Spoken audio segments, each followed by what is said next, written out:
So I'm joined here with Kai Boyer, who is a former tennis superstar.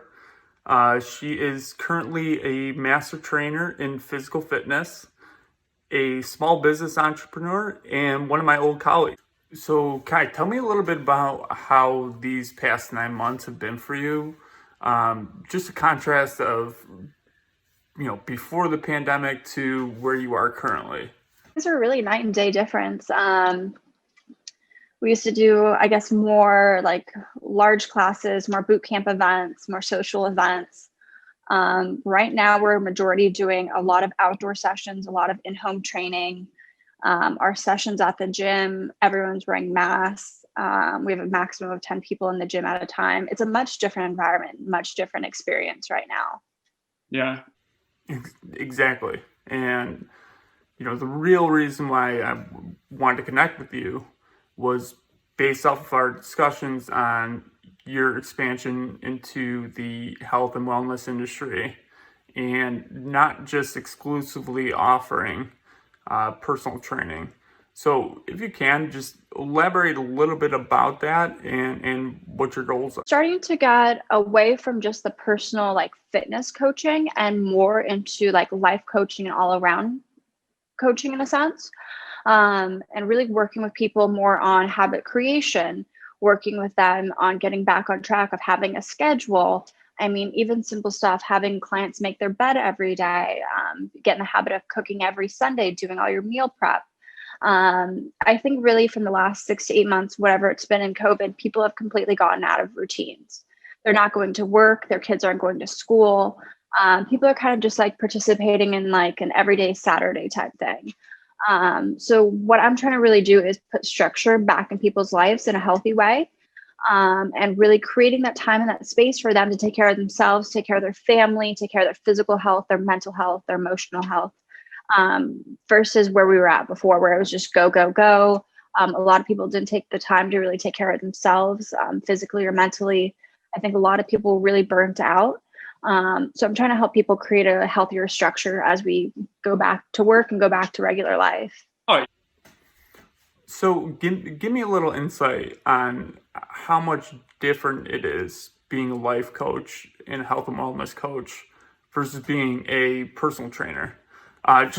Just because I know just from my own experience, you have a very personal relationship with your existing client base. That was one of the really big things when I started my own business and was able to have a more interpersonal relationship with my clients. That's why we're so, I guess, involved with everything with our clients, which I think is really cool and really special. I don't think a lot of other professions, you got to go to your clients' weddings or clients' birthdays or stuff like that. So I love getting to be a part of it.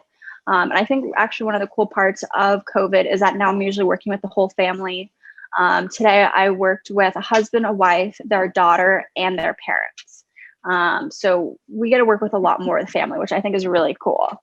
So a lot of the time you're sharing and helping them with very personal type of issues. So I guess expanding into the quote unquote wellness portion of things, is that just expanding your portfolio to your existing client base, or are you trying to reach a new demographic? It's very much the same product or the same service where my clients are texting me and sending me screenshots every day of everything they eat. So they're logging everything. A lot of them, if I'm on their case about making their bed, they send me a picture of their bed every morning. If they work out, they have to send me a picture when they're done with their workout, everything they've done. So I think within life coaching, it's very, very similar. So that's one of the things with the new book I'm coming out with that my clients are going to be working on is self-improvement and kind of help habit development. So I think it's really going to push us from just a physical training business more into the life coaching kind of sector. It's still very, very similar. Round type of lifestyle between, mental health, physical fitness, personal relationships, just the whole pie, essentially. It's something that you've already been doing. but just highlighting it and making people aware that physical fitness has a lot more to it, and a lot of different factors that correlate with the success of physical fitness. So I guess my question is, do you want your clients to view you in a different lens from a life coach rather than just a personal trainer?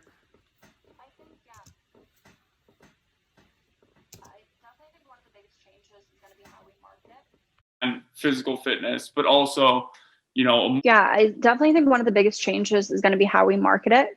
But I think for my existing clients, and especially that have been with me 5 or 6 years, they've already kind of like I'm already involved in their life and already so much a part of it that they just like physical fitness and personal training. So a lot of it, I think, more so will be how new clients come in, the mentorship program, and what that's all going to look like. So, Kai, I'm still a little bit confused about this book. Is this something that is it like a journal, or just oh, it's What just is it? insane to think that you're coming out with a book. What it is a self-improvement journal. So it's more or less a guide to help people to stimulate new thought, to open their mind. It's not a book necessarily that you read. It's not like a motivational book, nothing like that, where it's like, you should be living your life this way. It's a journal. So there's 365 days of prompts.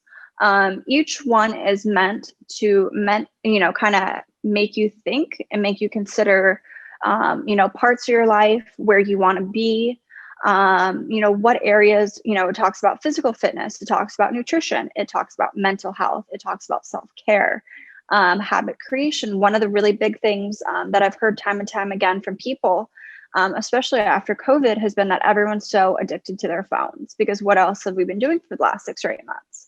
So one of the right. So one of the really big things that I've been having my clients do is set limits in their phones for every single app, whether it's Instagram, whether it's Facebook, whether it's texting, whether it's email. Set a time limit. So I put 20 minutes a day in each of my apps. And when that limit goes off, it locks you out of the app and time to go read a book, time to go do something else. So a lot of it is just like helping you be more efficient, be more effective, but also to look inside yourself and be like, what things in my life are making me unhappy? What things in my life are draining my energy, or what makes me feel good inside? So helping people really identify what kind of like those positive things are, those negative things are, and then kind of working from there. So what was it that made you want to come up with this idea?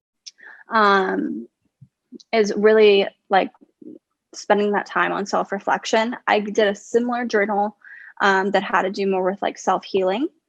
So that was really where I started writing down my thoughts every day, or really looking inside myself at, different, parts of my life, or what was making me happy, what was making me sad.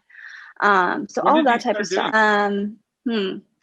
I've been doing my journal, I think the beginning of COVID, I really got into some different stuff. I wanted to explore, because there were so many things that I always had backlogged. I wanted to learn how to cook. I wanted to learn how to build websites. I wanted just so many different things that I was like, okay, this is the only time in my life I have nothing else going on. So let's try to make the most of it, try to grow and improve myself as a person. Obviously, as you know, I was going through a lot personally.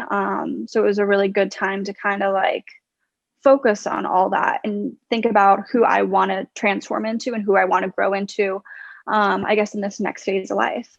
So that's kind of what I'm so curious about, is because how did you manage to fit that in between, starting your own business, then you got to personal train, then you got to market your product, then you got to find clients. So what was it that you managed to do to eliminate throughout your day, or find a way to make your day run more efficiently? It's one of those things I've had to learn to balance. I think definitely the first few years I did this, it was very draining for me. It was very difficult. It was very, I didn't know how to give to myself enough. So that's something that I've learned over the years, that to be able to give to someone else, you have to give to yourself first. Hmm. So being able to make more time for myself to work out, or be able to come home and take a bubble bath, whatever it was.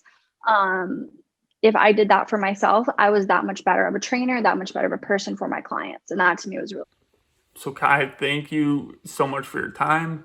I know we're gonna catch up soon, but in the meantime, can you just tell people how they might be able to get a hold of you, or if they're interested in your services or your book, what is the best way to get a hold of you? We are offering virtual sessions and virtual training everywhere. We are offering in-person and gym and outdoor sessions for people in Orange County and in California. We'll see how things and regulations kind of loosen up around here. Mhm. But right now we're just taking it day by day, and grateful that we can be back open.